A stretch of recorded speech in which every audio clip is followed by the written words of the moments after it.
नमस्कार सभी को, गुड इवनिंग। चलिए आज के सेशन में जो है हम लोग देखने वाले हैं बिहार डीएलएड का जो है जीके जीएस का प्रैक्टिस सेट करने वाले हैं।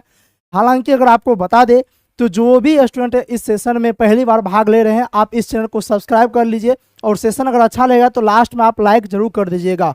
आज के सेशन में वैसे सभी अभ्यर्थियों का ये सेशन है जो कि बिहार डीएलएड का अब की बार 2025 में एग्जाम देने के लिए जा रहे हैं। एंट्रेंस एग्जाम देना है और उससे उसका तैयारी बेहतर हो चुका है, लेकिन उसको समझ में नहीं आ रहा है क्या मेरा जीके जीएस का पोर्शन क्या है, प्रैक्टिस सेट उसका लगाना है। तो प्रैक्टिस सेट लगाने के लिए यहाँ पे हम लेके आ चुके हैं। हालांकि आप लोगों ने क्वेश्चन बना लिए होंगे पहले से। यहाँ पे हम लोगों ने आंसर देखेंगे, साथ ही साथ डिस्कशन देखने वाले हैं टॉप क्वेश्चन का, ऐसे क्वेश्चन जो कि आपके एग्जाम में आने की संभावना बहुत ही ज़्यादा होती है ऐसे क्वेश्चनों की। तो चलिए ए टू जेड क्वेश्चन देखते हैं और एक एक करके जो है उनका सेट लगाते जाते हैं। सबसे पहला ये रहा आपके सामने, ये रहा प्रैक्टिस सेट 1 रहा। ठीक है, आज के सेशन में प्रैक्टिस सेट 1 हम देख रहे हैं। प्रैक्टिस सेट 1 में सबसे पहला क्वेश्चन ये रहा आपके सामने में। क्वेश्चन कहता है वास्को डिगामा को भारत पहुंचने का मार्ग किसने बताया था। बहुत ही वीवीआई क्वेश्चन है, मोस्ट वीवीआई क्वेश्चन, एग्जाम में आने की संभावना बहुत ही ज्यादा है इन सभी क्वेश्चनों का। ठीक है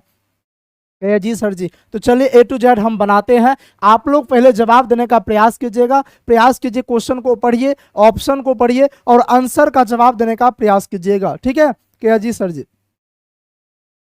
क्वेश्चन क्या कहता है, वास्को डिगामा को भारत पहुंचने का मार्ग किसने बताया था। देखिए वास्को डिगामा की बातचीत किया जाएगा, इन्होंने भारत पहुंचने के लिए समुद्री मार्ग की खोज किया था और ये जो है भारत कब पहुंचा था। वास्को डिगामा भारत जो है 1498 ईस्वी में आया था। कब आया था? 1498 ईस्वी में आया था। और 1498 ईस्वी में कहाँ पे आया था तो कहिएगा सर जी केरल के कालीकट बंदरगाह पे आया था। कहाँ पे? केरल के कालीकट पहुंचा था और कालीकट के राजा उस समय थे जमोरिन। जमोरिन ने मदद किया था, लेकिन जमोरिन ने जो है स्वागत किया था। जमोरिन क्या किए थे, जब केरल के कालीकट बंदरगाह पहुंचे तो जमोरिन ने उनका भव्य स्वागत किया था। बोले आइए सारा कुछ कीजिए, यानी कि जो चीज आप करना, यानी खिलाए पिलाए, बहुत बढ़िया सब कुछ मान सम्मान किए। लेकिन यहाँ क्वेश्चन वो नहीं पूछता, क्वेश्चन पूछता है कि इनको भारत मार्ग पहुंचने का रास्ता किसने बताया था। आप याद कीजिए 1487 ईस्वी में जो है बार्थोलोम्यू डियाज ने जो है उत्तम आशा अंतरिक्ष की खोज किया था। और उत्तम आशा अंतरिक्ष की जो खोज किया था उस समय में बार्थोलोम्यू डियाज यहाँ पे दक्षिण अफ्रीका के सबसे दक्षिणतम बिंदु पहुंच चुके थे और यहां से भारत पहुंचना था। तो इस बीच में एक गुजराती व्यापारी थे, उस गुजराती व्यापारी का नाम था अब्दुल मजीद या फिर अब्दुल मुनीब था, जिन्होंने भारत पहुंचने का मार्ग प्रशस्त किया। यानी कि वास्को डिगामा को भारत पहुंचने के लिए रास्ता बताया था कि अगर आप इस रास्ते से होके जाते हैं तो आप पहुंच सकते हैं। और फाइनली वास्को डिगामा 1498 ईस्वी में जो है केरल के कालीकट बंदरगाह पहुंचे थे। तो क्वेश्चन जो पूछता है उसके अनुसार ऑप्शन आंसर क्या हो जाएगा, अब्दुल मजीद हो जाएगा। देखिए कभी कभी जो है मजीद ना देकर के मुनीब दिया रहेगा तो मुनीब रहेगा तो वो भी बात एक ही हुआ, बात बराबर हो गया। अगर हम मेगलन की बातचीत किया जाए, अगर क्वेश्चन आपसे क्या पूछ दिया जाए, क्वेश्चन अगर आपसे ये पूछ दिया जाए मेगलन के बारे में, तो मेगलन ने 1519 ईस्वी में, कब? 1519 ईस्वी में विश्व का पहली बार चक्कर लगाया था। विश्व का जो है पहली बार चक्कर किसने लगाया था? समुद्री मार्ग होते हुए पहली बार जो है ना चक्कर किसने लगाया था? तो मेगलन ने लगाया था समुद्री मार्ग से। और कब लगाया था? 1519 ईस्वी में। किसने लगाया था? मेगलन ने। पूछे ब्राजील की खोज किसने किया था? तो ब्राजील की खोज जो है केवराल ने किया था। अल्वारेज केवराल ने ब्राजील की खोज किया था। इस बात को भी आप याद रख लीजिए, इस बात को भी एकदम से याद रख लेना है। समझे कि नहीं? क्या जी सजी समझ गए। अगर जमुरीन की बातचीत किया जाएगा तो जमुरीन जो है राजा थे। कहाँ के राजा? केरल के कालीकट के राजा थे और इन्होंने भव्य स्वागत किया था। इन्हीं के दरबार में वास्को डिगामा पहुंचे थे। उम्मीद करते हैं क्वेश्चन आपसे बन गया होगा, सही आंसर आप दिए होंगे और साथ ही साथ आंसर के साथ साथ मेरे डिस्कशन भी बहुत बढ़िया डिटेल से पढ़ते जा रहे हैं, करते जा रहे हैं। इससे क्या होगा, आपका रिवीजन भी होते जा रहा है, आपको जो भूल गए होंगे वो आपको याद होते चला जा रहा है। चलिए उम्मीद करते हैं ये सेशन अच्छा लग रहा है तो सेशन को एक बार लाइक कर दीजिएगा। नेक्स्ट क्वेश्चन की ओर आगे बढ़ जाते हैं। नेक्स्ट क्वेश्चन क्या कहता नई दुनिया को विस्तार से किसने खोजा था। क्वेश्चन को पढ़िए, समझिए, ऑप्शन पढ़िए, उसके बाद आंसर देने का प्रयास कीजिए। ठीक है,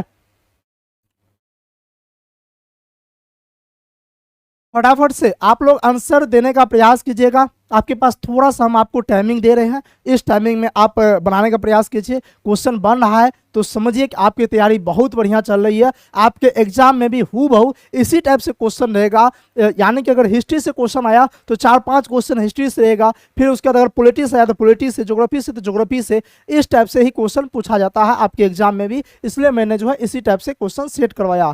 चलिए क्वेश्चन कहता है नई दुनिया को विस्तार से किसने खोजा था। मुझे उम्मीद है कि आप लोग जो है गलत आंसर दिए होंगे। कहे सर जी क्यों? क्योंकि देखिए यहाँ पे पूछा गया कि नई दुनिया को विस्तार से किसने खोजा था। क्या पूछा गया है? पूछा गया नई दुनिया को विस्तार से किसने खोजा था। तो नई दुनिया को विस्तार से किसने खोजा था, याद है? कहे सर जी कोलंबस जो 1492 ईस्वी में, कब? 1492 ईस्वी में अमेरिका की खोज किसने किया था? पूछेगा 1492 ईस्वी में अमेरिका की खोज किसने किया था, तो कोलंबस ने किया था। लेकिन अगर आपसे पूछ दिया जाएगा उत्तम आशा अंतरिक्ष की खोज 1487 ईस्वी में, कब? 1487 ईस्वी में बार्थोलोम्यू डियाज ने उत्तम आशा अंतरिक्ष की खोज किया था। किसकी खोज किया था?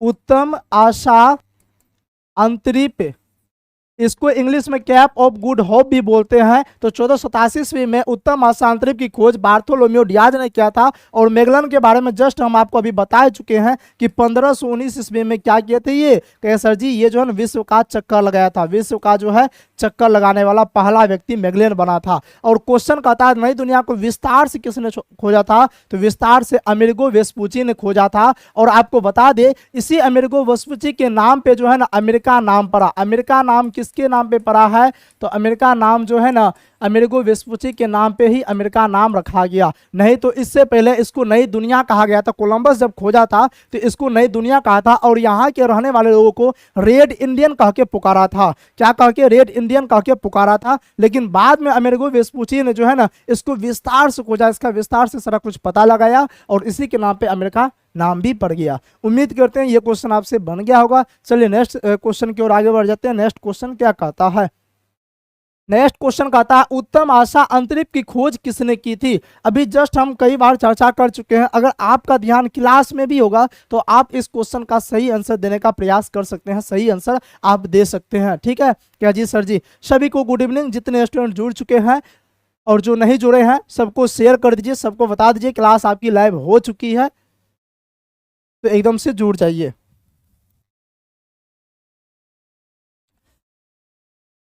अगर सेशन आपको अच्छा लग रहा है कि हाँ हमसे जो क्वेश्चन बन पा रहा है, तो एक बार जो है आप इस सेशन को लाइक जरूर कर दीजिएगा। जो स्टूडेंट लाइक नहीं किए हैं लाइक जरूर कर दीजिएगा। चलिए क्वेश्चन कहता है उत्तम आशा अंतरिक्ष की खोज किसने किया था। तो उत्तम आशा अंतरिक्ष की खोज मैंने अभी जस्ट बताया 1487 ईस्वी में डियाज बार्थोलोम्यू यानी कि बार्थोलोम्यू डियाज ने किया था। और उत्तम आशा अंतरिक्ष को ही इंग्लिश में हम क्या बोलते हैं, तो कहिए sir ji Cape of Good Hope बोलते हैं। क्या बोलते हैं?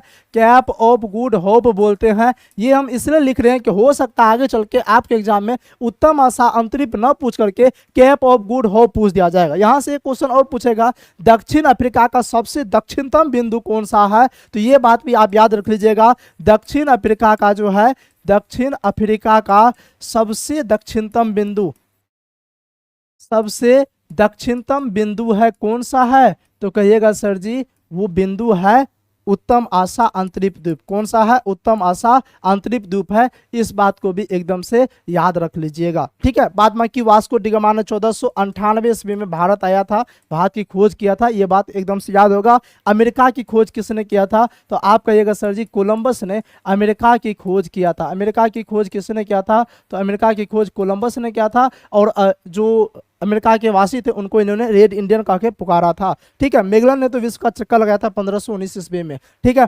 उम्मीद करते हैं इसका आंसर क्या हो जाएगा, ऑप्शन डी इसका राइट आंसर हो जाएगा। उम्मीद करते हैं आपको समझ में आ रहा होगा और समझ में आया होगा। चलिए नेक्स्ट क्वेश्चन को आगे बढ़ जाते हैं। नेक्स्ट क्वेश्चन कहता है राष्ट्रसंघ की स्थापना किस सम्मेलन के दौरान हुआ था। आप लोग सेट बनाते जाइएगा और लास्ट में हमें कमेंट करके जरूर बताइएगा कि कितना क्वेश्चन का आंसर आप लोगों ने सही कर पाया है, कितना आपसे सही हो पाया है। टोटल 20 क्वेश्चन है, जीके से 20 ही क्वेश्चन पूछा जाता है बिहार डीएलएड में। ठीक है।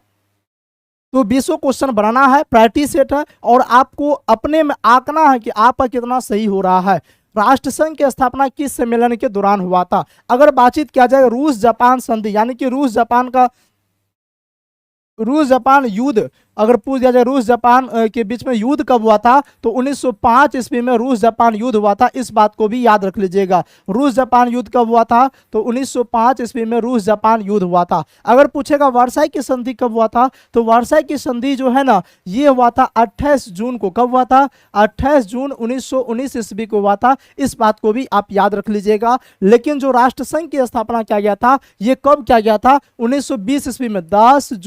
10 जून 1920 ईस्वी को राष्ट्रसंघ की स्थापना जो हुआ था, वो पेरिस सम्मेलन के दौरान हुआ था। पेरिस सम्मेलन के दौरान। ऑप्शन ए राइट आंसर हो जाएगा। ठीक है, क्या जी सर जी कब हुआ था, 10 जून 1920 ईस्वी। कई सारे स्टूडेंट के मन में कंफ्यूजन रहता है बार बार कि नहीं सर 24 अक्टूबर 1945 को हुआ था। तो यहाँ पे हम आपको कंफ्यूजन को एकदम से दूर कर देते हैं। ठीक है, कंफ्यूजन एकदम से दूर करते हैं, कोई कंफ्यूजन नहीं रहने वाला है। क्या सर जी, क्या कंफ्यूजन। अगर आपसे पूछ दिया जाएगा संयुक्त राष्ट्र संघ पूछ दिया जाए, क्या पूछ दिया जाएगा, संयुक्त राष्ट्र संघ अगर पूछ दिया जाएगा, तो संयुक्त राष्ट्र संघ की स्थापना कब हुआ था, तो कहिएगा सर जी 24 अक्टूबर 1945 ईस्वी को हुआ था। लेकिन अगर आपसे क्वेश्चन पूछेगा राष्ट्र संघ की स्थापना कब हुआ था, तो 10 जून 1920 ईस्वी को हुआ था। इस बात को एकदम से याद रख लीजिएगा, दोनों में कंफ्यूजन नहीं होना चाहिए। संयुक्त राष्ट्र की स्थापना द्वितीय विश्व युद्ध के बाद हुआ था, और राष्ट्रसंघ की स्थापना प्रथम विश्व युद्ध के बाद हुआ था। क्यों हुआ था, इसलिए हुआ था ताकि एक देश जो है दूसरे देश से लड़ाई नहीं कर सके, फिर से दूसरे देश में जो है विवाद न उत्पन्न हो जाए, इसलिए राष्ट्रसंघ की स्थापना किया गया था। लेकिन ये भंग हो गया था, ये नहीं रह पाया, और द्वितीय विश्व युद्ध फाइनली हो गया। और द्वितीय विश्व युद्ध के बाद संयुक्त राष्ट्र संघ की स्थापना 24 अक्टूबर 1945 ईस्वी को किया गया था। उम्मीद करते हैं एकदम से समझ में आ गया होगा। इसका राइट आंसर क्या हो जाएगा, पेरिस सम्मेलन इसका राइट आंसर हो जाएगा। नेक्स्ट क्वेश्चन की ओर आगे बढ़ जाते हैं। नेक्स्ट क्वेश्चन क्या कहता है, कहेगा सर जी नेक्स्ट क्वेश्चन कहता है राष्ट्रसंघ की स्थापना का मूल उद्देश्य क्या था। क्वेश्चन को पढ़िए, ऑप्शन पढ़िए, ऑप्शन पढ़ने के बाद टिक कीजिएगा, तब जाके सही आंसर होगा। ये क्वेश्चन की बातचीत किया जाए, मेरे ख्याल से आपके एग्जाम में ये क्वेश्चन पूछा गया, बिहार डीएलएड एग्जाम में। द्वितीय विश्व युद्ध की पृष्ठभूमि तैयार करना नहीं, राष्ट्रसंघ की स्थापना इसलिए किया गया था ताकि शांति स्थापित हो सके। एक देश दूसरे देश से जो है ना लड़ाई न कर सके, सब मेल मिलाप से रह सके। क्या जी सर जी, बात बिल्कुल सही बोल रहे हैं। तो राष्ट्रसंघ की स्थापना का मूल उद्देश्य क्या था, द्वितीय विश्व युद्ध की पृष्ठभूमि तैयार करना, नहीं लड़ाई करवाने का थोड़ी उम्मीद था, नहीं था। द्वितीय विश्व युद्ध की पृष्ठभूमि तैयार करवाना ये उद्देश्य नहीं था। अच्छा, भविष्य में युद्ध रोकना, क्या जी सर जी भविष्य में युद्ध न हो, भविष्य में लड़ाई झगड़ा न हो, यही कारण से तो राष्ट्रसंघ की स्थापना किया गया था। क्या जी सर जी, बात बिल्कुल सही बोल रहे हैं। तो इसका राइट आंसर ऑप्शन बी इसका राइट आंसर हो जाएगा। राष्ट्रों के बीच मतभेद उत्पन्न करना, नहीं मतभेद का मतलब ही होता है लड़ाई झगड़ा। राष्ट्र के बीच मतभेद नहीं उत्पन्न करना, विवाद नहीं उत्पन्न करना है, लड़ाई झगड़ा उत्पन्न नहीं करना है। तो ये सभी ऑप्शन गलत हो जाएगा, ऑप्शन बी राइट आंसर हो जाएगा। चलिए नेक्स्ट क्वेश्चन की ओर आगे बढ़ जाते हैं। नेक्स्ट क्वेश्चन क्या कहता है, कहता है हिटलर ने वर्साई की संधि को कब भंग कर दिया था। क्वेश्चन क्या कहता है, हिटलर ने वर्साई की संधि को कब भंग कर दिया था। पहला बात तो ये आ जाता है कि वर्साई की संधि हुआ कब था। वर्साई की संधि कब हुआ था, तो कहिएगा सर जी अभी जस्ट बताए हैं 28 जून 1919 ईस्वी को वर्साई की संधि हुआ था। कहिए जी सर जी, बहुत बढ़िया वाली बात है। लेकिन हिटलर ने वर्साई की संधि को कब भंग कर दिया था, 1933 ईस्वी में, 1935, 1920, 1945। इसका आप लोग फटाफट से आंसर देने का प्रयास कीजिएगा, जितना हो सकता है सही आंसर देने का जवाब कीजिएगा। हम जानते हैं कि दो ऑप्शन में आप लोग को कंफ्यूजन हो रहा होगा, लेकिन कंफ्यूजन नहीं होना है, एकदम से एग्जैक्ट आंसर आपको बताना। अगर आप सही आंसर एग्जैक्ट बता पा रहे हैं तो समझिए कि आप में काबिलियत है अब की बार सरकारी कॉलेज लेने का। अगर आपका सपना है सरकारी कॉलेज लेने का, अगर इस जुनून को आप पाल रखे हैं, तो मेहनत तो करना पड़ेगा, जी जान मेहनत लगाना पड़ेगा। अब आपका मेहनत करने की बारी आ चुकी है, क्योंकि आपके पास टाइम बहुत कम है और कम समय में सिर्फ और सिर्फ रिवीजन करना बेस्ट होता है। इसलिए रिवीजन करना शुरू कर दीजिए, प्रैक्टिस सेट मॉक टेस्ट लगाना शुरू कर दीजिए, प्रैक्टिस सेट का डिस्कशन देखना शुरू कर दीजिए। जितना हो सकता है उतना अब जो है अपने आप को झोंक दीजिए इस एग्जाम की तैयारी में। चलिए नेक्स्ट क्वेश्चन है, सॉरी हिटलर ने वर्साई की संधि कब भंग कर दिया, 1935 ईस्वी में। ऑप्शन बी इसका राइट आंसर हो जाएगा। नेक्स्ट क्वेश्चन की बातचीत किया जाए, वर्साई की संधि कब हुआ था। कह सर जी ये बात तो एकदम से बताते बताते थक गए हैं कि वर्साई की संधि हुआ कब था, कितनी बार अभी तक में आप बता चुके हैं। इसका आंसर तो सर एग्जैक्ट हम जवाब दे ही देंगे। देखिए अगर हम वर्साई की संधि की बातचीत किया जाए कि वर्साई की संधि प्रथम विश्व युद्ध समाप्ति के बाद हुआ था। वर्साई की संधि कब हुआ था, तो आप कहें सर जी जब प्रथम विश्व युद्ध समाप्त हो गया था। प्रथम विश्व युद्ध जब समाप्त हो गया था उसके बाद वर्साई की संधि हुआ था। तो सबसे पहला क्वेश्चन होता है प्रथम विश्व युद्ध हुआ हुआ कब था? तो प्रथम विश्व युद्ध जो है ना 1914 ईस्वी से लेकर के 1918 ईस्वी तक लगातार 4 वर्षों तक चला था। कितना वर्ष तक चला था? लगातार 4 वर्ष तक चला था। ठीक है, तो जब प्रथम विश्व युद्ध की समाप्ति के बाद हुआ होगा, यानी कि 1918 के बाद होगा क्या जी सर जी? तो 1918 के बाद वाला ऑप्शन खोजना, ये तो होगा नहीं, ये तो होगा नहीं। 2 ऑप्शन चले गए, ऐसे भी कट गया। 2 ऑप्शन बच जाती है, 28 जून या फिर 28 जुलाई। ठीक है, तो कहिएगा सर जी प्रथम विश्व युद्ध की शुरुआत जो हुआ था ना, वो हुआ था 28 जुलाई। पूछेगा आपसे क्वेश्चन, क्या पूछ दिया जाएगा? क्वेश्चन पूछ देगा प्रथम विश्व युद्ध स्टार्ट कब हुआ था, तो स्टार्ट पूछ दिया जाएगा तो 28 जुलाई। कब हुआ था? 28 जुलाई 1914 ईस्वी को। लेकिन अगर पूछ दिया जाएगा समाप्त कब हुआ था, प्रथम विश्व युद्ध समाप्त कब हुआ था, डेट के साथ पूछ दिया जाएगा तो 11 नवंबर। कब? 11 नवंबर 1918 ईस्वी को समाप्त हुआ था। इतना बात कम से कम आपको मालूम होना चाहिए। क्या जी सर जी? बात बिल्कुल सही बोल रहे हैं। तो देखिए 28 जुलाई को शुरुआत हुई थी। 28 जुलाई को वर्षा की संधि नहीं हुआ था। वर्षा की संधि कब हुआ था? उस दिन हुआ था जिस दिन जो है ना सिराजेवो में ऑस्ट्रिया के राजकुमार ड्यूक फर्डिनेंड की हत्या हो गया था। तो हत्या कब हुआ था? 28 जून को हुआ था, 28 जून 1919। देखिए ईस्वी में याद कर लेना है, 1918 के बाद हुआ होगा तो यानी कि 1919 में। और ठीक है, डेट में याद कर लेना है, जिस दिन फर्डिनेंड की हत्या हुआ था 28 जून को, उसी दिन। ऑप्शन ए राइट आंसर हो जाएगा। नेक्स्ट क्वेश्चन की ओर आगे बढ़ जाते हैं। नेक्स्ट क्वेश्चन क्या कहता है? कहता है भूमिज विद्रोह का नेतृत्व किसने किया था? बहुत सारे हम एकदम से क्वेश्चन बता चुके हैं। आपसे पूछ दिया जाएगा कि पहला संथाली कौन था जिसने अंग्रेजों पे हथियार उठाया था? क्वेश्चन क्या पूछ दिया जाएगा? पूछ देगा पहला संथाली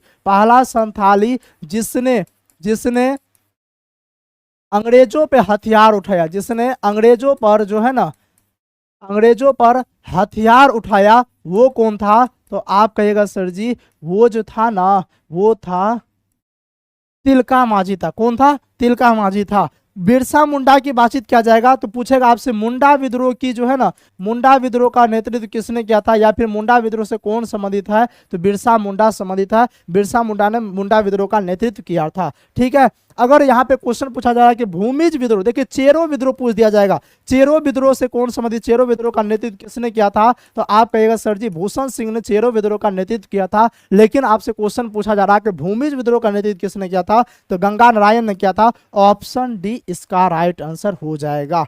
उम्मीद करते हैं समझे होंगे आप। कहे जी सर जी। नेक्स्ट क्वेश्चन की ओर आगे बढ़ जाते हैं। नेक्स्ट क्वेश्चन कहता है वियना सम्मेलन कब हुआ था? बहुत जबरदस्त क्वेश्चन है। वियना सम्मेलन कब हुआ था? मेटरनिक की युद्ध आपको, मेटरनिक का युग आपको याद है क्या जी सर जी? इसी के बाद मेटरनिक का युग जो है ना समाप्त हो गया था। ठीक है, वियना सम्मेलन की अगर बातचीत किया जाएगा तो वियना सम्मेलन 1815 ईस्वी में हुआ था। कब हुआ था? 1815 ईस्वी में। ऑप्शन ए इसका राइट आंसर हो जाएगा। नेक्स्ट क्वेश्चन की ओर अच्छा पूछ दिया जाएगा कि इटली का एकीकरण कब हुआ था? तो कहिए सर 1871 ईस्वी में इटली का एकीकरण किया गया था। इतना बात याद रख लीजिएगा। नेक्स्ट क्वेश्चन कहता है जनजातीय आदिवासी के सर्वाधिक आबादी किस देश में है? बहुत ही जबरदस्त क्वेश्चन। अगर हम बातचीत किया जाए बिहार डीएलएड एग्जाम में, तो बिहार डीएलएड एग्जाम में जो है ये क्वेश्चन की बातचीत किया जाए तो 5 बार अभी तक में पूछा जा चुका, 5 बार। इसलिए ये वीवीआई बन जाता। हो सकता आगे भी पूछा जा सकता है कि जनजातीय आदिवासी के सर्वाधिक आबादी किस देश में है? तो अफ्रीका में। किस देश में? अफ्रीका में। भारत में अफ्रीका के बाद जो दूसरा नंबर आता है वो भारत का ही आता है। और बातचीत किया जाए सबसे बड़ी जनजाति कौन सी है, यहां से क्वेश्चन क्या पूछ दिया जाता है? तो कहिएगा सबसे क्वेश्चन पूछ दिया जाता है सबसे बड़ी जनजाति। तो सबसे बड़ी जनजाति कौन सी है? तो कहिएगा सर जी सबसे बड़ी जनजाति जो है वो है भील जनजाति। कौन सा है? भील जनजाति है। आपसे पूछ जाएगा दूसरी सबसे बड़ी जनजाति, क्या पूछ दिया जाएगा? दूसरी सबसे बड़ी जनजाति अगर आपसे पूछ दिया जाएगा, दूसरी सबसे बड़ी जनजाति अगर आपसे पूछ दिया जाएगा तो आप क्या कहिएगा सर जी? गोंड जनजाति है। कौन सा? गोंड जनजाति। आपसे क्वेश्चन पूछ दिया जाएगा तीसरी सबसे बड़ी जनजाति, तो कहिएगा सर जी तीसरी सबसे बड़ी जनजाति जो हो जाएगा वो संथाल जनजाति हो जाएगा। कौन? संथाल हो जाएगा। ठीक है, आपसे पूछ दिया जाएगा एक पर्व मनाया जाता है सरहुल पर्व। पूछ दिया जाए क्या सरहुल पर्व जो है कहाँ मनाया जाता है? तो सरहुल पर्व जो है वो झारखंड में मनाया जाता है। कहाँ मनाया जाता है? झारखंड में मनाया जाता है। संथाल लोग मिलके मनाते हैं। ठीक है, क्वेश्चन क्या पूछा गया है कि जनजातीय आदिवासी के सर्वाधिक आबादी किस देश में है? तो अफ्रीका में है। ऑप्शन ए इसका राइट आंसर हो जाएगा। नेक्स्ट क्वेश्चन की ओर आगे बढ़ जाते हैं। नेक्स्ट क्वेश्चन का था भाखड़ा नांगल परियोजना किस नदी पे है? ज्योग्राफी से क्वेश्चन है, जिसको याद होगा बनाने का प्रयास कीजिएगा। सबसे आसान क्वेश्चन है। पूछ दिया सबसे लंबा, पूछ दिया जाएगा सबसे लंबा बांध सबसे लंबा बांध पूछ दिया जाएगा, कौन सा हो जाएगा? तो आप कहिएगा सर जी सबसे लंबा बांध जो हो जाएगा वो हो जाएगा हीराकुंड बांध। कौन सा हो जाएगा? हीराकुंड बांध हो जाएगा। पूछ दिया जाए हीराकुंड बांध किस नदी पे है? तो हीराकुंड बांध जो है महानदी पे। किस नदी पे है? महानदी पे। ठीक है, कहिएगा सर जी कहाँ पे है? उड़ीसा में है। इस बात को याद रख लीजिएगा। लेकिन पूछेगा भाखड़ा नांगल परियोजना किस नदी पे है? तो सतलज नदी पे है। ऑप्शन ए इसका राइट आंसर हो जाएगा। चलिए उम्मीद करते हैं सबका सही आंसर आया होगा। नेक्स्ट क्वेश्चन की ओर आगे बढ़ जाते हैं। नेक्स्ट क्वेश्चन क्या कहता है? श्रीलंका की राजधानी कहाँ है? देखिए आप लोग को क्या करना है, क्वेश्चन को पढ़ना है, ऑप्शन को पढ़ना है और प्रयास करना है इसको सही करने का, प्रयास करना है सही आंसर देने का। ठीक है, कमेंट सेक्शन में क्वेश्चन आंसर को लिखते चले जाना है या फिर कॉपी कलम लेके बैठ जाइए। जैसे ही आएगा 1 से लेकर के 20 नंबरिंग कर लीजिए। और जैसे मान लीजिए 2 नंबर का बनाना है, 2 नंबर का क्या होगा? सी होगा, तो सी पहले लिख लीजिए। ठीक है, और उसके बाद देखिए कि मेरा सही हुआ तो सही कर लीजिए, गलत हुआ तो गलत कर लीजिए। लेकिन अपने आप को खुद से आंकिए, क्योंकि अब समय आ चुका है खुद से अपने आप को आंकने का, खुद अपने आप में देखने का कि हमारा कितना मेहनत हो पाया है, तैयारी हो पाया है। ठीक है, तो क्वेश्चन है श्रीलंका की राजधानी कहाँ है? देखिए ये क्वेश्चन की बातचीत किया जाए तो मेरे ख्याल से ये क्वेश्चन आपके एग्जाम का पूछा हुआ क्वेश्चन है। कुछ पीवाईक्यू को भी मैंने सम्मिलित किया है, क्योंकि जो एग्जाम पूछा जाता है प्रैक्टिस सेट उसमें प्रीवियस क्वेश्चन भी कुछ रहता है। ठीक है, तो श्रीलंका की राजधानी कहाँ है? जयवर्धनपुरा कोटे है। ऑप्शन ए राइट आंसर हो जाएगा। कोलंबो नहीं है। ठीक है, कोलंबो भी है ऐसे, उसके बाद जयवर्धनपुरा कोटे हो गया। अगर दोनों रहेगा तो कोलंबो को टिक नहीं करना है, जयवर्धनपुरा कोटे हो जाएगा। ऑप्शन ए राइट आंसर हो जाएगा। नेक्स्ट क्वेश्चन की, अच्छा श्रीलंका पूछे कब आजाद हुआ था? श्रीलंका के बारे में पूछ दिया जाएगा कब आजाद हुआ था। तो श्रीलंका को आजादी जो मिला था ना वो 1948 ईस्वी मिला था। कब मिला था? 1948 में। यहाँ पे एक सिंहली जाति पाई जाती थी। कौन सा? सिंहली जाति पाई थी, इसलिए इसे सिंघल द्वीप भी बोला जाता है। ठीक है, क्या जी सर जी इसका आकार कैसा है? तो आकार के बारे में अगर पूछ दिया जाएगा तो कहिएगा सर जी ये आकार जो है ना इसका अंडाकार है। कैसा है? ये अंडाकार है। इस बात को भी एकदम से याद रख लीजिए। कमेंट करके बताइएगा कि भारत और श्रीलंका को कौन सी संधि अलग करती है? फटाफट से बताइएगा भारत और श्रीलंका को कौन सी संधि अलग करती है, या किसके द्वारा जो है भारत और श्रीलंका अलग होता है? ये बात फटाफट से आप कमेंट करके बताइएगा। देखते हैं किसका किसका आंसर सही आता है।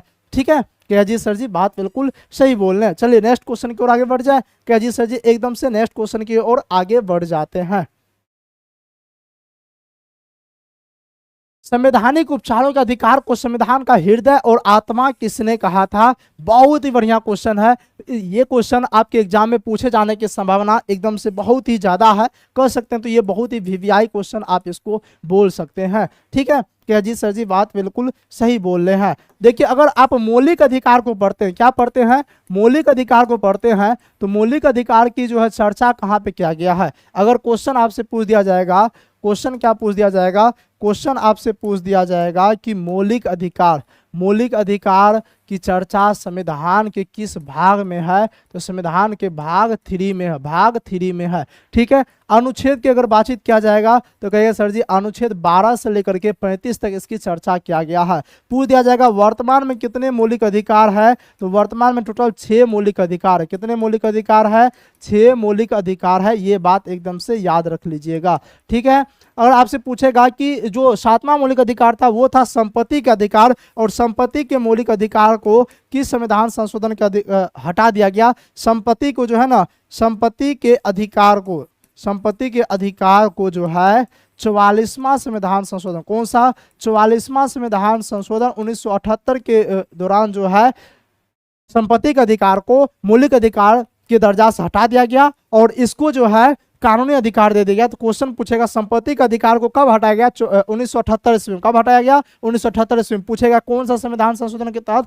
44वां संविधान संशोधन के तहत हटाया गया। ठीक है, पूछेगा मौलिक अधिकार किस देश के संविधान से लिया गया? अगर पूछ दिया जाए किस देश के संविधान से लिया गया है तो अमेरिका से लिया गया। कहां से लिया गया है? अमेरिका के संविधान से लिया गया है। इस पॉइंट को भी एकदम से याद रख लेना है। अगर पूछा जाएगा कि 6 मौलिक अधिकार है जिसमें जो है अनुच्छेद 32 को पढ़िएगा तो अनुच्छेद 32 में कौन सा मौलिक अधिकार है, तो आप कहिएगा सर जी अनुच्छेद 32 में जो है ना संवैधानिक उपचार का अधिकार है। कौन सा? संवैधानिक उपचार का अधिकार है। अगर हम संवैधानिक उपचार की अगर बातचीत किया जाएगा, इसका मतलब क्या होता है? संविधान का उपचार करना, संविधान का इलाज करना। अगर 6 मौलिक अधिकार में से, ठीक है, जो 5 मौलिक अधिकार या फिर टोटल मौलिक अधिकार का अगर हनन होता है तो आप अनुच्छेद 32 के तहत डायरेक्ट सुप्रीम कोर्ट जा सकते हैं और सुप्रीम कोर्ट को 5 प्रकार के रीट जारी करने का अधिकार होता है। तो क्वेश्चन यहां से यह भी पूछा जा सकता है, क्वेश्चन यहां से यह भी पूछा जा सकता है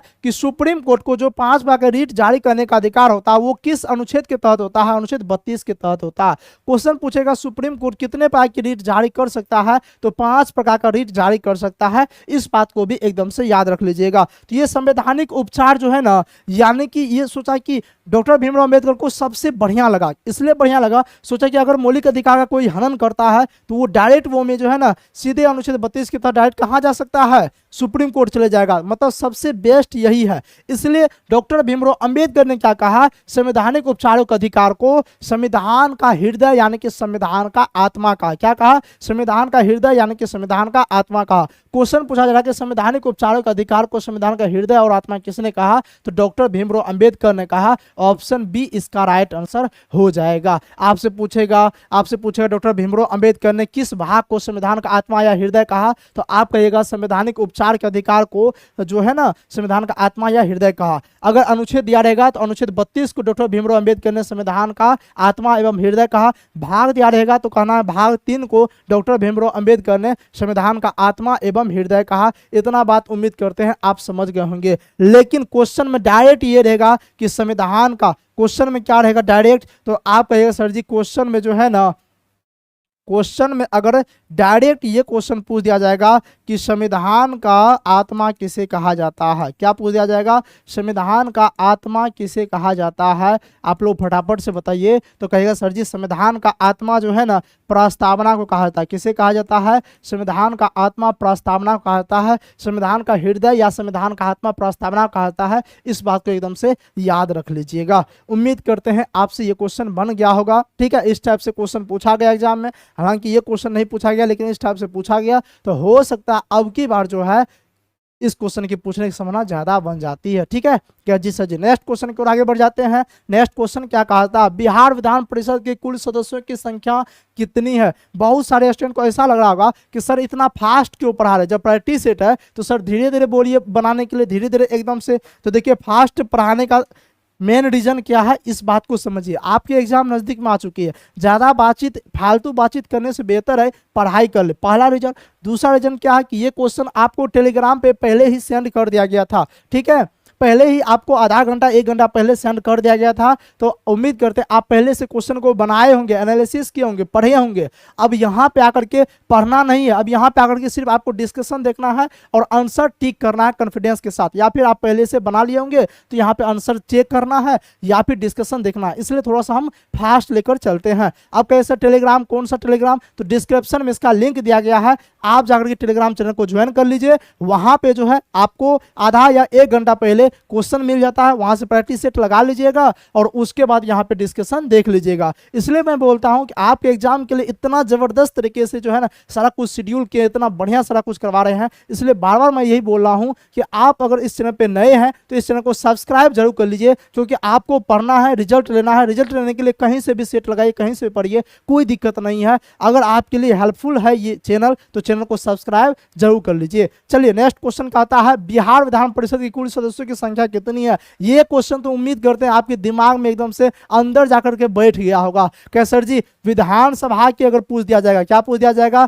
कि बिहार विधानसभा की सीट की संख्या कितनी है? तो आप कहिए सर जी 243 है। कितना है? 243 है। अगर विधान परिषद पूछ दिया जाएगा सर, तो विधान अगर परिषद पूछ दिया जाएगा तो कहिएगा सर जी 75 सीट है। अगर आपसे पूछ दिया जाएगा बिहार में लोकसभा की कितनी सीट है, तो आप कहिए सर जी लोकसभा की 40 सीट है। अगर पूछ दिया जाए बिहार में राज्य राज्यसभा की कितनी सीट है, तो राज्यसभा का 16 सीट है। इतना बात तो कॉमन से, इतना बात सबको याद होगा, ठीक है। पूछ दिया जाएगा बिहार की राजधानी कहाँ है, तो बिहार की राजधानी भाई साहब पटना है। ये क्वेश्चन सबसे आसान है, बिहार की राजधानी पटना है, ठीक है। अब आप एक क्वेश्चन और बन जाता है, बिहार का क्षेत्रफल कितना है। अगर क्षेत्रफल पूछ दिया जाएगा तो कहे सर जी 94,163 वर्ग किलोमीटर इसका क्षेत्रफल है। पूछेगा पूरे भारत में सबसे अधिक जनसंख्या घनत्व वाला राज्य कौन सा है, तो सबसे अधिक जनसंख्या घनत्व वाला राज्य कौन सा हो जाएगा। आप कहिएगा सर जी सबसे अधिक, यहां लिख देते हैं, सबसे अधिक जनसंख्या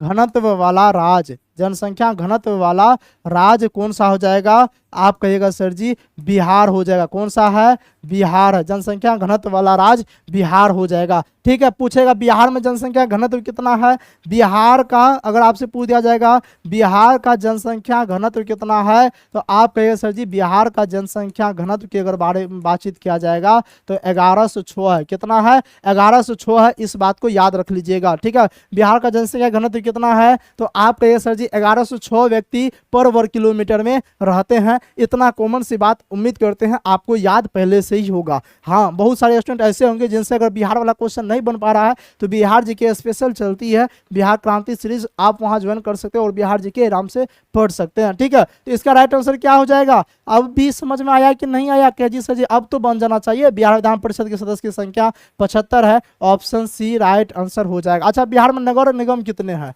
नगर निगम की संख्या पूछ दिया जाएगा तो कहिए सर जी नगर निगम की संख्या 19 है। सबसे नया नगर निगम कहे सर जी सबसे नया नगर निगम जो है ना सहरसा हो जाएगा। जिला की संख्या पूछ दिया जाएगा कहे सर जी बिहार में जिला की संख्या टोटल 38 है। कितने हैं, टोटल 38 है बिहार में जिला की संख्या, ठीक है। क्या जी सर जी इतना बात तो कॉमन सी बात हमको याद है, पहले से मालूम है। नेक्स्ट क्वेश्चन की ओर आगे बढ़ जाते हैं। नेक्स्ट क्वेश्चन कहता है भारत में संसदीय प्रणाली किस देश से लिया गया है। क्या क्वेश्चन पूछा जा रहा है। अच्छा, अभी तक में 15 क्वेश्चन हुआ है, बहुत बढ़िया एकदम से, यानी कि डिस्कशन बहुत बढ़िया तरीके से चल रहा है, ठीक है। अच्छा, आपसे बन पा रहा है कि नहीं बन पा रहा है कमेंट सेक्शन में जरूर बताइएगा। भारत में संसदीय प्रणाली, हमने एक कॉमन सी बात आपको बताई थी कि हमको कुछ भी याद नहीं है, आपको कुछ भी मालूम नहीं है, लेकिन संसद वाला जैसे पूछा मारना है किसको, ब्रिटेन यानी कि इंग्लैंड को टिक करना है। संसद वाला कुछ भी पूछ दिया ब्रिटेन इंग्लैंड को टिक कर देना। कैसा जी कैसे याद रहेगा आप बताइए। जब हमारा देश आजाद नहीं हुआ था उसमें भी संसद था और उसमें भी शासन व्यवस्था लागू था, तो कैसे चलता था, इंग्लैंड के लोगों ने चला रहा था ना, ब्रिटेन से ही चलता था ना। इसलिए संसदीय शासन प्रणाली या संसदीय संप्रभुता, संसद से संबंधित कुछ भी पूछ देगा तो इसलिए ब्रिटेन से लिया गया। कहाँ से, ब्रिटेन यानी कि इंग्लैंड से। तो भारत में संसदीय प्रणाली किस देश से लिया गया है, इंग्लैंड से लिया गया। ऑप्शन बी राइट आंसर हो जाएगा। आपसे पूछ दिया जाएगा क्या जानते हैं, पूछ दिया जाएगा मौलिक अधिकार, पूछ दिया जाएगा मौलिक अधिकार कहां से लिया गया है, तो आप कहिएगा सर जी मौलिक अधिकार जो है ना वो लिया गया अमेरिका से। और आपसे क्या पूछ दिया जाएगा, प्रस्तावना, प्रस्तावना कहां से लिया गया है, तो अमेरिका से लिया जाएगा। पूछ देगा राष्ट्रपति पर महाभियोग प्रक्रिया जो लगाया जाता है वो कहां से लिया गया है, अमेरिका से लिया गया है, ठीक है। आपसे पूछ दिया समवर्ती सूची, बहुत ही मोस्ट वीवीआई, पूछ दिया जाएगा कि समवर्ती सूची कहां से लिया गया है, तो समवर्ती सूची भी ऑस्ट्रेलिया से लिया गया। कहां से लिया गया समवर्ती सूची, ऑस्ट्रेलिया से लिया गया है। क्वेश्चन आपसे पूछ देगा मौलिक कर्तव्य कहां से लिया गया। क्वेश्चन क्या पूछ दिया जाएगा, क्वेश्चन पूछ देगा कि मूल कर्तव्य या फिर मौलिक कर्तव्य कहां से लिया गया है, तो मौलिक कर्तव्य जो है रूस से लिया गया। कहां से लिया गया है, रूस से लिया गया। मूल कर्तव्य की चर्चा कहां पे देखने को मिलती है, तो भाग 4 के क में देखने को मिलती है। कहां पे, भाग 4 के क में। अनुच्छेद की बातचीत किया जाएगा तो अनुच्छेद 51 के क में इसकी चर्चा देखने को मिलती है, ठीक है। पूछे कौन सी समिति, सरदार स्वर्ण सिंह समिति के सिफारिश पे मूल कर्तव्य जो है, सरदार स्वर्ण सिंह समिति के सिफारिश पे मूल कर्तव्य शामिल किया गया था, ठीक है। आपसे पूछेगा वर्तमान में टोटल कितने मूल कर्तव्य है, वर्तमान टोटल 11 मूल कर्तव्य है, ठीक है। वर्तमान में टोटल कितने मूल कर्तव्य है, तो आप कहिएगा सर जी वर्तमान में जो है ना टोटल जो है 11 मूल कर्तव्य है। इतना बात कम से कम आपको याद रह जाना चाहिए, ठीक है। क्या जी सर जी। अच्छा, इसका राइट आंसर क्या हो जाएगा, इंग्लैंड हो जाएगा ना। संघीय शासन व्यवस्था कनाडा से लिया गया है। इतना राइट आंसर आपका हुआ कि नहीं, कहे जी सर जी एकदम से बन रहा है क्वेश्चन। हाँ कहे जी सर जी बन रहा है। अगर क्वेश्चन बन रहा है तो मतलब तैयारी ठीक है, अगर नहीं बन रहा है तो फिर तो एकदम से बहुत ही दिक्कतें हैं। नहीं बन पा रहा है तो आप शॉर्ट नोट से तैयारी कर सकते हैं। शॉर्ट नोट्स कहाँ से लीजिएगा, डिस्क्रिप्शन में जो है मोबाइल नंबर दिया गया या फिर एप्लीकेशन, वहाँ से भी आप शॉर्ट नोट्स परचेज कर सकते हैं और वहाँ से तैयारी को बेहतर कर सकते हैं। क्योंकि कम समय में अगर आपको तैयारी बेहतर करना है तो उसके लिए आपको शॉर्ट नोट्स ही पढ़ना पड़ेगा। और जिसकी तैयारी है उसको कोई जरूरत नहीं है, वो आराम से प्रैक्टिस सेट लगाइए, दम एकदम से दबा के मॉक टेस्ट लगाइए, प्रैक्टिस सेट लगाइए और डिस्कशन देखिए। ठीक है, चलिए नेक्स्ट क्वेश्चन कहता है संविधान की धारा 21 का संबंध किससे है। ये ज्योग्राफी का क्वेश्चन पूछा गया है। संविधान की धारा 21 का संबंध किससे है, तो कहिए सर जी वन्य जीव तथा प्राकृतिक संसाधनों के संरक्षण से, मृदा संरक्षण से, जल संसाधन संरक्षण से, गणतांत्रिक राज से। नहीं, संविधान की धारा 21 का संबंध जो है ना ये किससे है, तो कहिएगा सर जी ये है वन्य जीव तथा प्राकृतिक संसाधनों के संरक्षण से है। ऑप्शन ए इसका राइट आंसर हो जाएगा। ठीक है, हाँ बहुत सारे स्टूडेंट ऐसे बोल रहे हैं कि सर ये बोर्ड पीडीएफ हमको मिल पाएगा कि नहीं मिल पाएगा। जी जरूर मिलेगा। बोर्ड पीडीएफ कहाँ मिलेगा, टेलीग्राम चैनल पे मिल जाएगा। ठीक है, टेलीग्राम चैनल पे मिल जाएगा ताकि आप रिवीजन कर सकते हैं, बाद में इस डिस्कशन को देख सकते हैं, बार बार रिवीजन कर सकते हैं। तो ये आपको कहाँ पे मिल जाएगा, तो आप कहिएगा सर जी ये टेलीग्राम चैनल पे देखने को मिल जाएगा। उसके लिए डिस्क्रिप्शन में लिंक दिया गया है।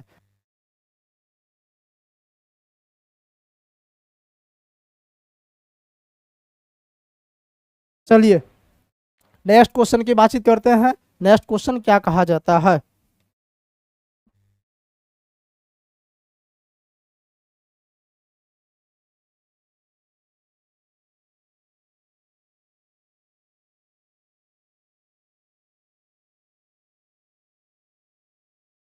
चलिए नेक्स्ट क्वेश्चन है पंचायती राज का वर्णन संविधान से किस अनुसूची में है। अच्छा यहाँ पे थोड़ा सा मिसप्रिंट है। क्वेश्चन पूछा जा रहा है कि पंचायती राज का वर्णन जो है संविधान के किस अनुसूची में किया गया। अनुच्छेद नहीं पूछा गया, अनुच्छेद आपसे नहीं पूछा गया। अगर आपसे पूछा जाता कि पंचायती राज का गठन संविधान के किस भाग में किया गया तो भाग 9 हो जाए। पंचायती राज का वर्णन संविधान के किस भाग में है तो भाग 9 में किया गया है। ठीक है, अगर लेकिन यहाँ पूछा गया है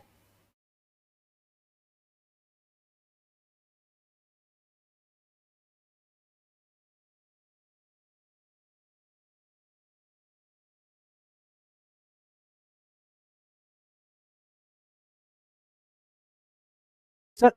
चलिए पंचायती राज का वर्णन संविधान की किस अनुसूची में किया गया। अनुसूची पूछा जा रहा, टोटल अनुसूची पूछेगा आपसे कि वर्तमान में कितने अनुसूची है, तो आप कहिए सर जी वर्तमान टोटल 12 अनुसूची। कितने अनुसूची है, 12 अनुसूची है। मूल संविधान में 8 अनुसूची था और वर्तमान में टोटल 12 अनुसूची है। ठीक है, 12 अनुसूची में जो 9वीं अनुसूची है, 9वीं अनुसूची में किस चीज की चर्चा किया गया है, तो आप कहिए सर जी भूमि सुधार संबंधी की चर्चा किया गया। भूमि सुधार संबंधी की चर्चा किया गया है। 10वीं अनुसूची में अगर पूछ दिया जाएगा तो 10वीं में दल बदल अधिनियम के बारे में चर्चा किया गया है। और 11वीं अनुसूची में चर्चा किया गया है पंचायती राज के बारे में। 11वीं अनुसूची में पंचायती राज के बारे में वर्णन किया गया है। और 12वीं अनुसूची में अगर आपसे पूछ दिया जाएगा तो 12वीं अनुसूची में नगर पालिका की चर्चा किया गया है।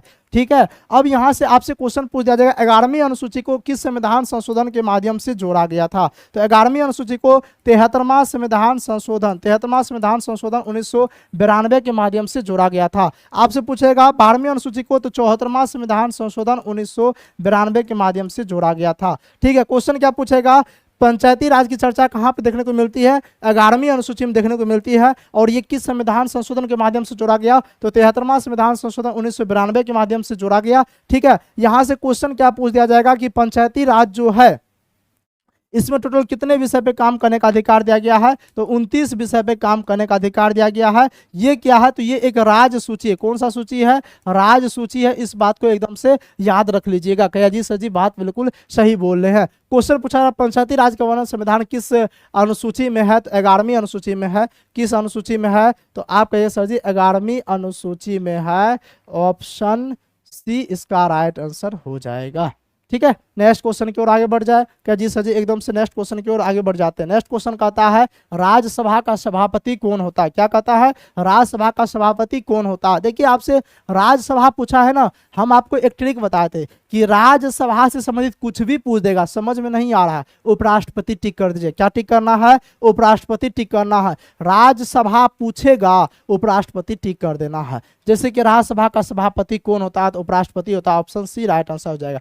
पूछ दिया जाएगा उपराष्ट्रपति यानी कि उपराष्ट्रपति का जो है ना, अगर उपराष्ट्रपति को पद से हटाना हो तो उसके लिए अविश्वास प्रस्ताव लाया जाता है, और अविश्वास प्रस्ताव सबसे पहले कहाँ लाया जाता है, तो राज्यसभा में ही लाया जाता है। इस बात पे भी एकदम से याद कर लेना है, ठीक है। क्या जी सर जी, एकदम से पूछ दिया जाएगा लोकसभा का नेता कौन होता है, क्या पूछ दिया जाएगा कि लोकसभा का नेता कौन होता है, तो लोकसभा का नेता प्रधानमंत्री होता है। कौन होता है लोकसभा का नेता, प्रधानमंत्री होता है। इस बात को एकदम से याद रख लीजिएगा। राज्यपाल की नियुक्ति कौन करता है, तो कहे सर जी राष्ट्रपति करता है। राष्ट्रपति अपना जो है त्यागपत्र किसे देता है, उपराष्ट्रपति को देता है। उपराष्ट्रपति अपना त्यागपत्र राष्ट्रपति को देता है। इस बात को एकदम से याद रख लीजिएगा। राज्यसभा के अगर बारे में बातचीत किया जाएगा तो राज्यसभा एक अस्थायी सदन है। कौन सा सदन है, अस्थायी सदन है, यानी कि ये कभी भंग नहीं होता है।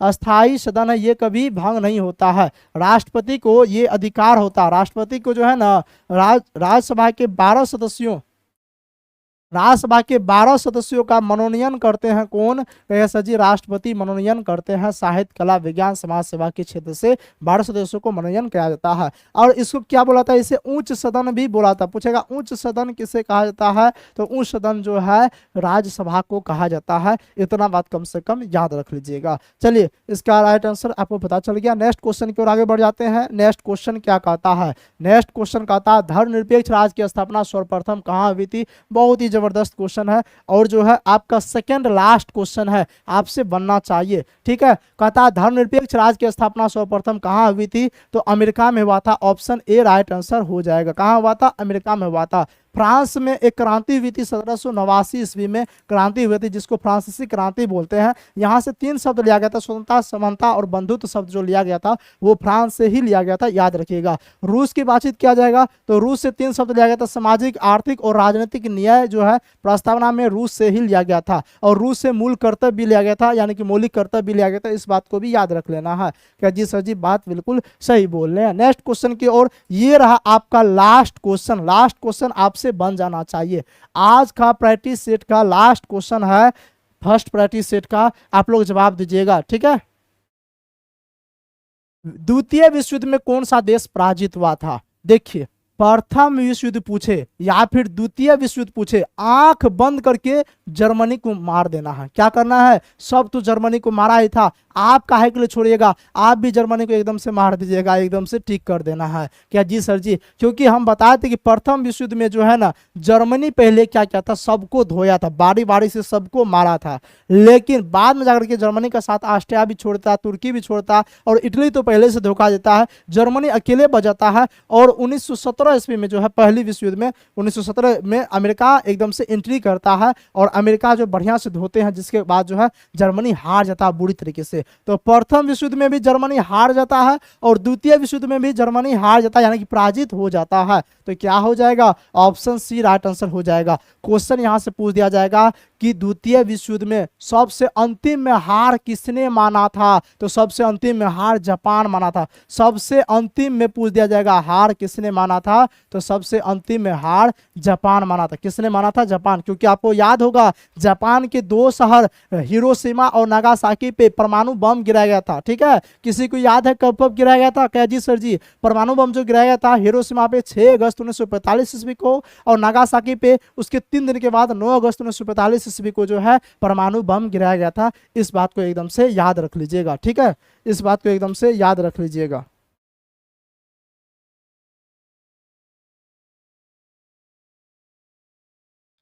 ठीक है। चलिए, अब जो है आप लोग एक बार कमेंट करके जरूर बता दीजिएगा कि आप कितना क्वेश्चन सही किए हैं। देखिए प्रैक्टिस सेट